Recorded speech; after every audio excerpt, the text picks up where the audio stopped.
There are two primary types of terrains within Vue, standard height field terrain and procedural terrain. Procedural terrains you'll find within infinite terrains and planetary terrains,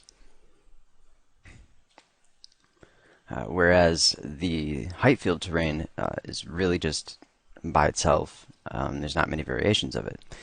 If you're using xStream through a host application, you'll find more varieties of terrains to create, where you'll find symmetrical terrain, skin only.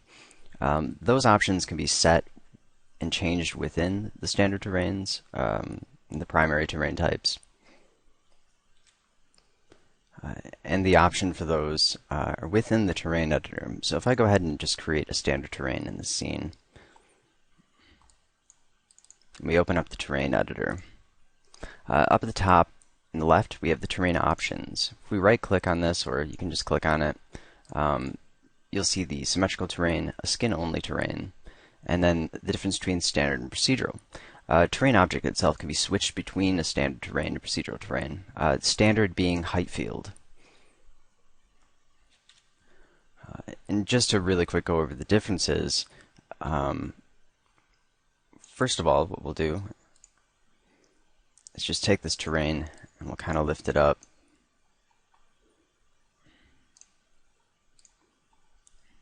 And I'm just going to render out the bottom of the terrain.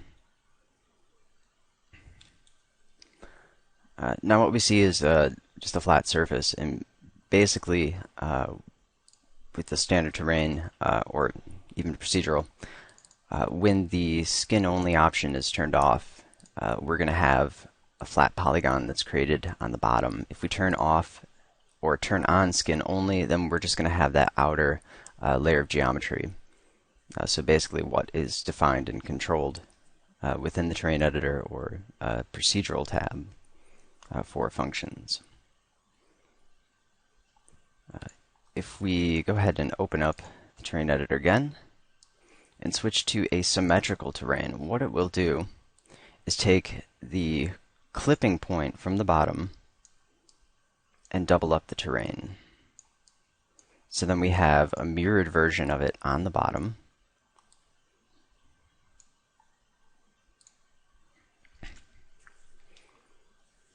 And skin only on or off shouldn't make too much of a difference when you're using the symmetrical terrain.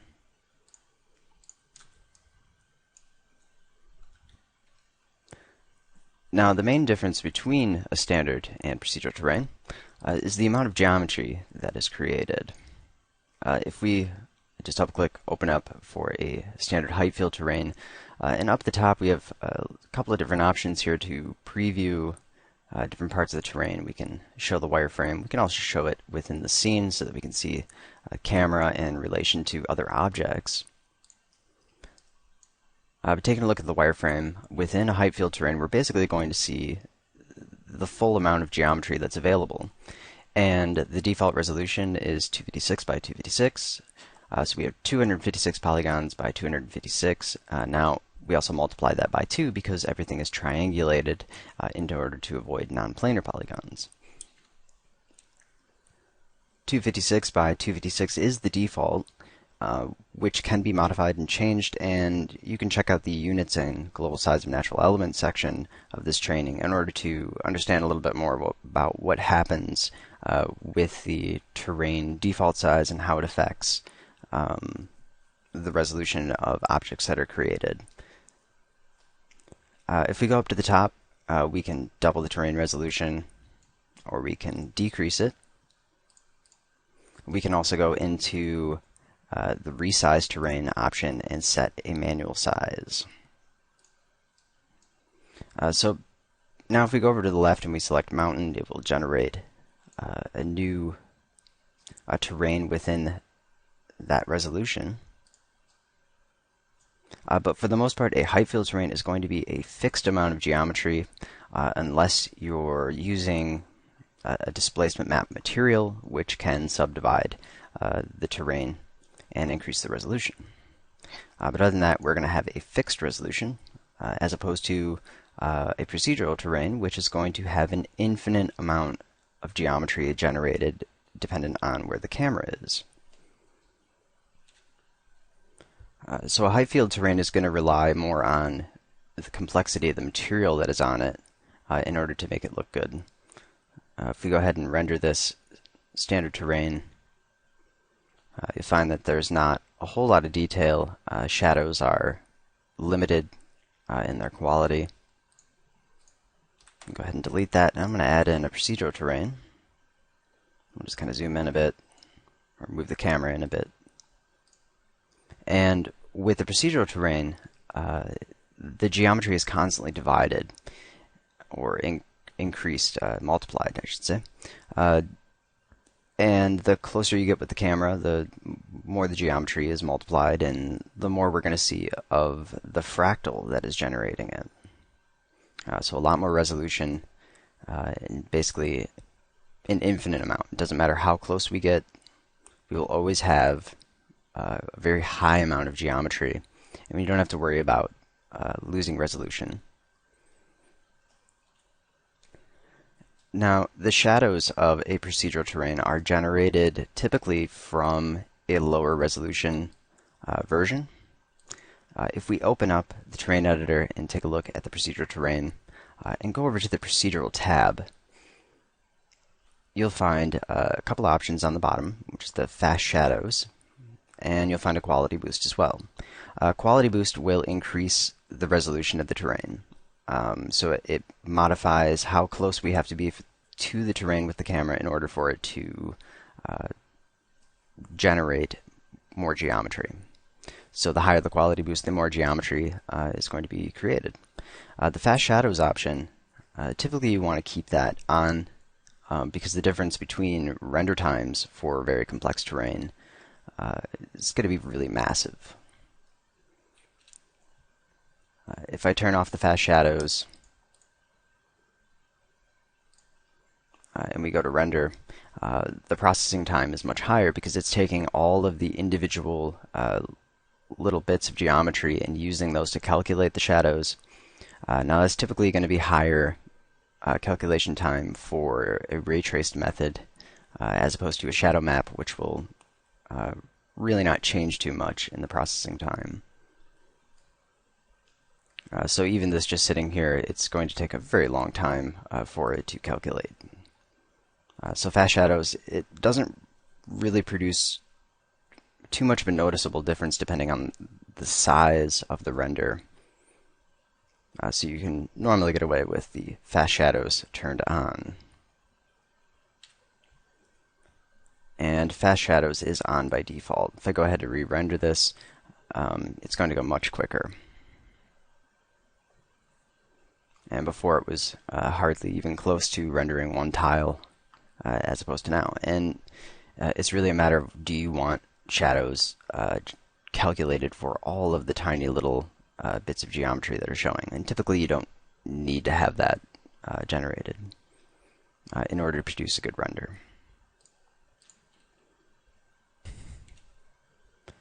Now if we go back into the terrain editor, you will find that we still have a resolution up at the top. Now this resolution defines the 2D layer. There are a couple of different layers for procedural terrain, and what we have is a 2D layer that is generated. Right now the 2D layer is actually just flat. There is no change in it because I haven't painted anything.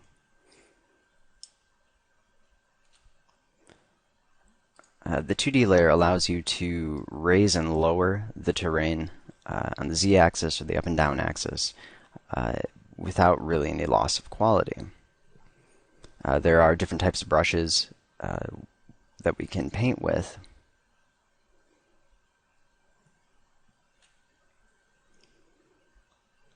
And if we go over here on the left, we do have the ability to reset a 3D layer, the 2D layer, and painted materials. Whenever you increase the resolution of the 2D layer and you haven't painted anything yet, it is a good idea to reset that layer just to make sure that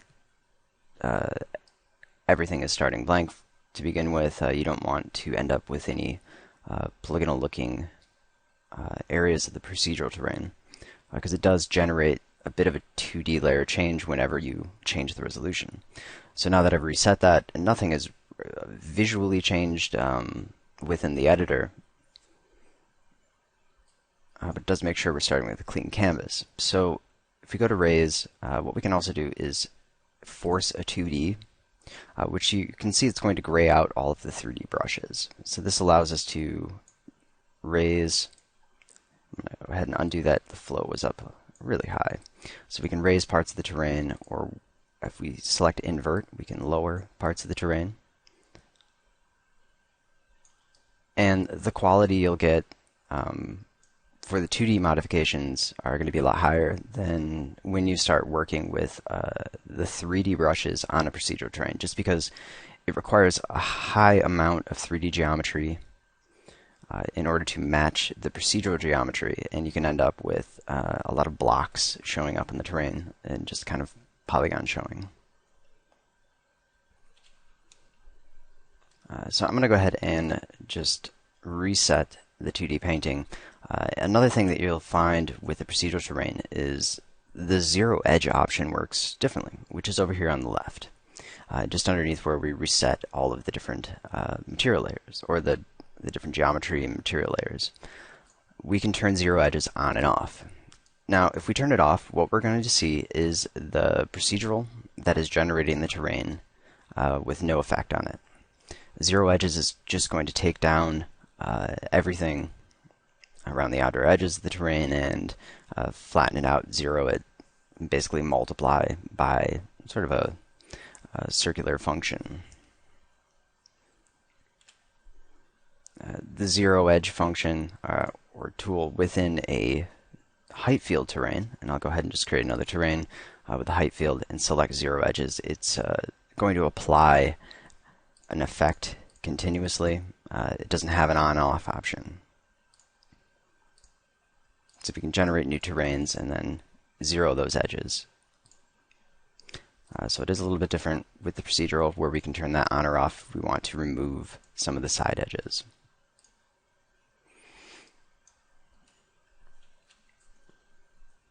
Now really quick, I just want to go over navigating the terrain editor. What we can do is right-click to kind of rotate around.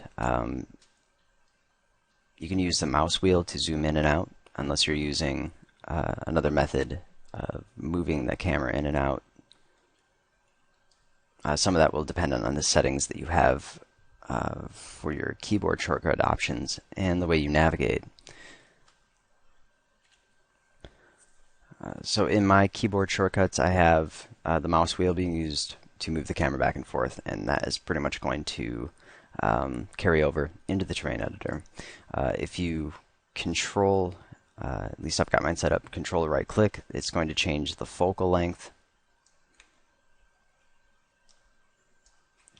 Shift and right click, move us around side to side.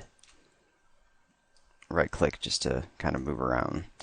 Now, you'll see a little red dot, and that is going to be your point of rotation. Now, to change that, what you can do is hold down Shift and double click on anywhere of the terrain, and it will project the pivot onto that location so that you can focus on a specific area and move around that way. Otherwise, it's going to be really difficult to kind of rotate and move around the terrain. So Shift and double click on where you want the camera to rotate around and the area of focus that you're working on. Within the keyboard shortcuts, you also find the triggers for the terrain editor section, which gives you the ability to choose how you want to invert the brush and then change the brush size, the flow, and the fall off, which I've got size set to Shift, flow, Control, and fall off at Alt, and then inverting with V. So if we hold down Shift and left click, we can move and change the size of the brush. Control to adjust the flow, how much effect there is, and Alt will adjust the fall off filter, or the max amount of fall off, and how intense the brush is around the edges. And then V will invert, allowing you to raise or lower, or push in, push out, depending on the type of tool you're using. If your brush panel isn't opened, there is an option down here underneath the brush presets to open up the brush panel, and that way you can define a lot of advanced settings for each individual brush and customize your own brushes as well. And we'll be taking a closer look at the sculpting and painting tools a little bit later in the training.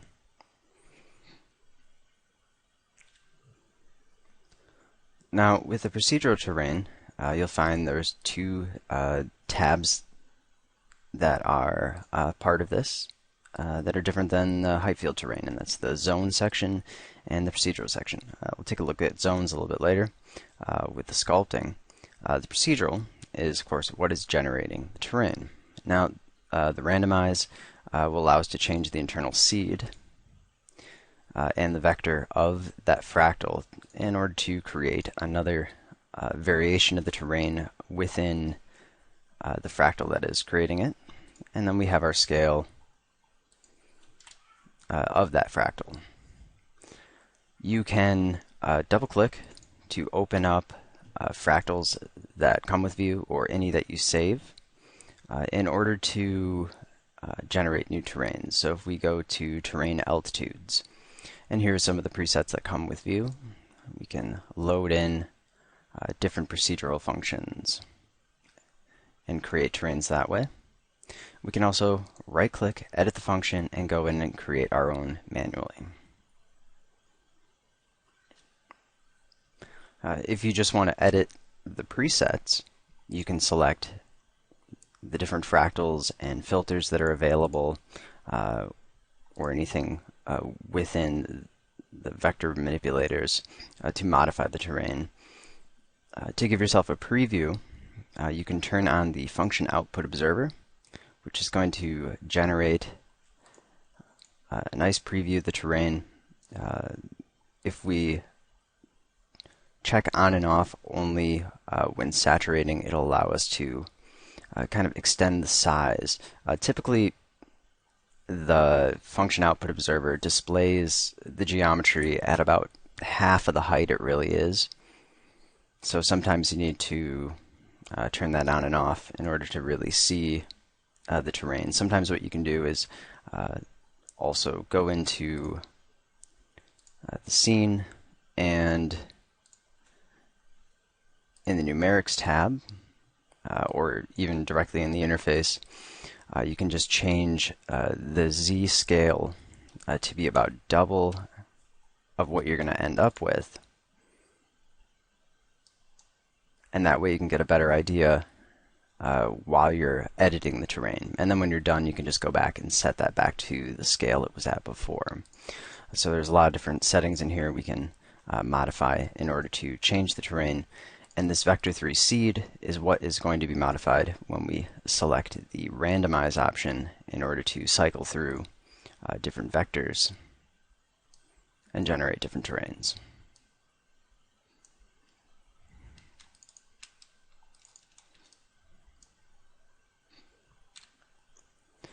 Terrains also have, or procedural terrains also have a mapping mode that controls the scale of the fractal in the vector that you're working with, and also how the fractal is manipulated when you move the terrain object. So by default, you typically get an object parametric mode for a standard procedural terrain. This mode will lock the terrain fractal to the scale of the terrain itself. So no matter what size we make this terrain, the procedural will not change.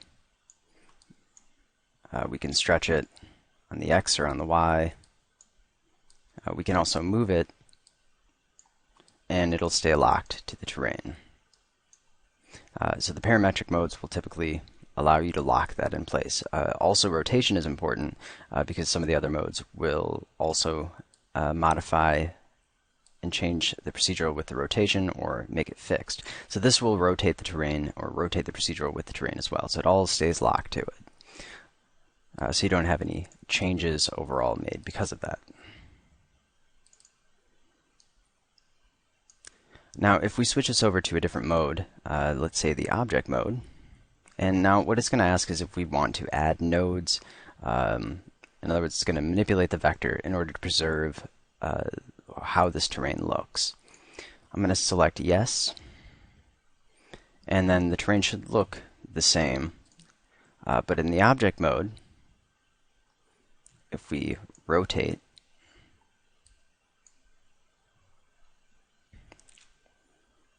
we do have a lock with the fractal, and we'll see that will change with the world coordinate. As we change our other scales, if we switch over to a local, the fractal stays the same size and fits and adds new geometry. So the features will basically stay in the same place. And we can extend the size of the terrain with that mode. Now if we take a look, when I just opened up the editor, we're missing a tab, and that's the effects tab, and that's because of the way the zone is set up. Sometimes you need to delete the zone that's generated when you make these kinds of changes with any mode outside of the object parametric mode. And that's because it's using the original zone. If we view the zone, we're going to see the original terrain, and then the outside areas, outside the red, are the new spots that we just created, the new amounts of geometry. If we delete this entire zone and you had anything painted, it will remove any material painting or also geometry changes. So what we could do is select entire, and it's going to create a new entire terrain zone, or you could delete the other one, close out the terrain editor, open it up again, and generate a new zone. It'll automatically create the entire terrain zone. So I'm just going to go ahead and delete these other zones for now. Click OK. And we can open up the terrain editor, and we'll have a new entire terrain zone to match the terrain.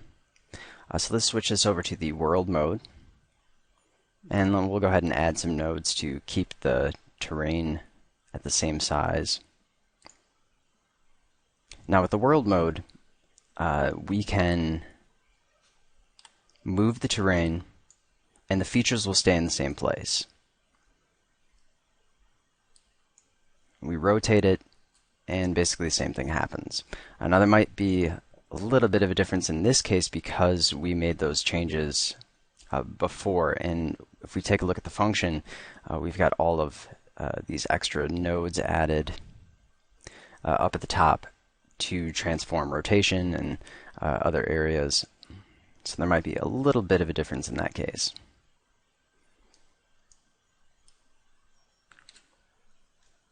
So I am going to go ahead and go into the function and just kind of remove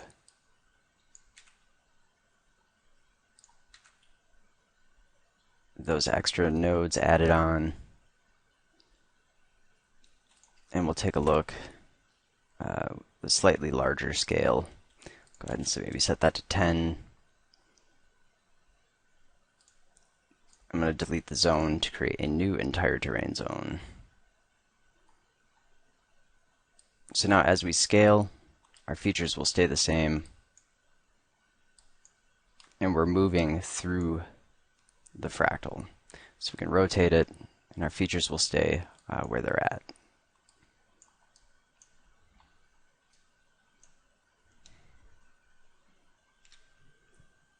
I'm going to go to the rotation tab for the in the numerics and just reset the rotation, and then we're going to change the procedural over to a world parametric mode, and I'm going to select no for adding additional nodes. to preserve it, set our scale down to 1, and maybe a little bit smaller, try 0.5, because now we don't have those other nodes kind of changing the scale.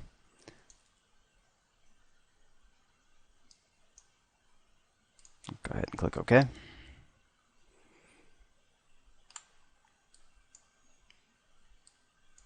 And now you can see with the world parametric, we're still moving through the fractal. And we rotate it. We're also going to move and just kind of keep the fractal the same size. But now we're working with more of a world coordinate system, much larger units and actual units within the procedural, which can be turned on and off for the display. If we go back, edit the function, and if we take a look, right now, largest feature on the variable noise fractal says 33. If we go up to the upper left here and turn on show real world units, if it's not on, it's going to say 13.67 kilometers. So that's going to be more of a real world unit. So then we can use those units to modify this and adjust the scale.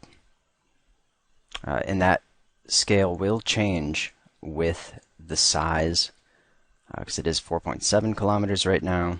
And if we change the scale to 1,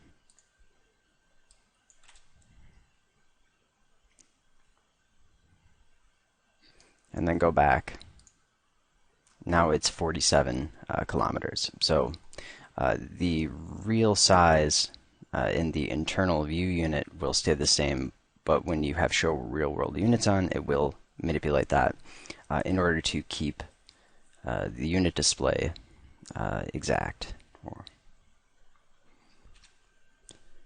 Modifying the wavelength will also update and change the largest feature.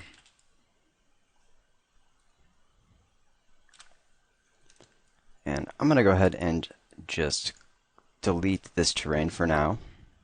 And we're going to take a look. I'm going to create another procedural terrain. There's a cool feature that allows you to kind of use some of the benefits of, say, the world coordinate with the object parametric mode. So if I go ahead and turn off zero edges, and let's just say we have our scene set up, and we find that we don't have enough terrain to fill in the camera view. Well, what we can do is extend the terrain and use the Extend Terrain Canvas tool, which is up at the top next to the Force 2D option. What it'll allow us to do is change the size of the terrain. So let's go ahead and set this to 2 kilometers. And then we can set where it's scaling from.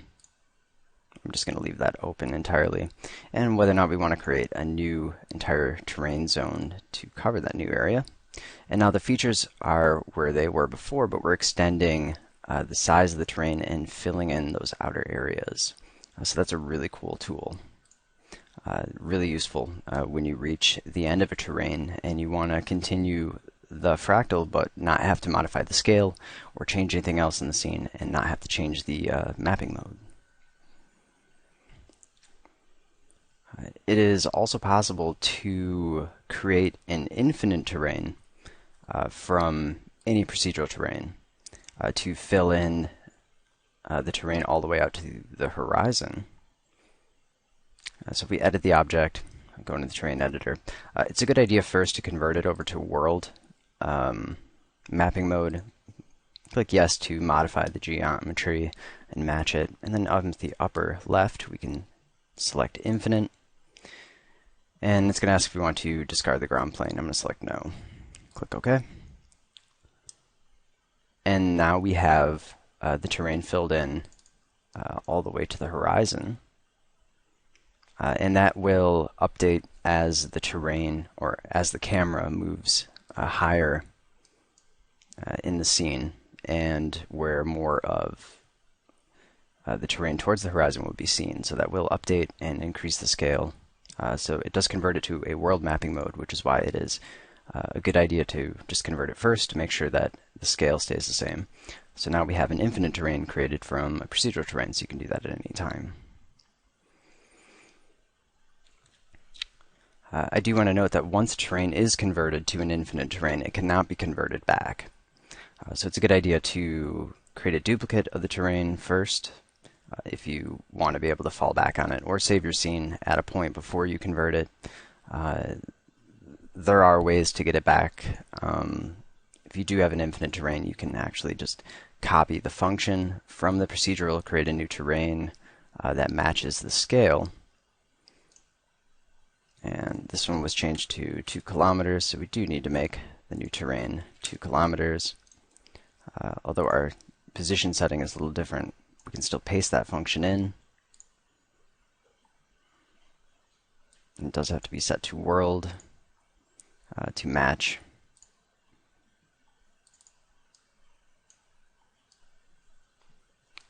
And then we would have to position this back where it was before. And since it's world, it will update the geometry. But that way, now we do have a procedural terrain back the way it was before. So it is somewhat possible to get the infinite terrain back to a regular procedural terrain if you do convert it. But the original object itself cannot be converted back. It is possible to use the additional zone tools to also extract. So if we go into the infinite terrain, view the zones, we can zoom in to the terrain zone,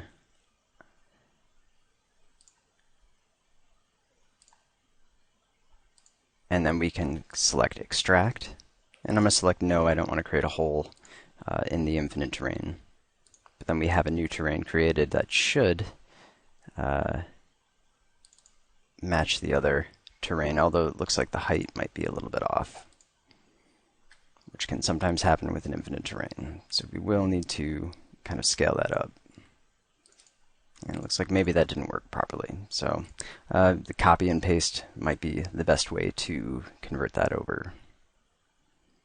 Because sometimes with the way the conversions are set up, it doesn't always extract from an infinite terrain properly.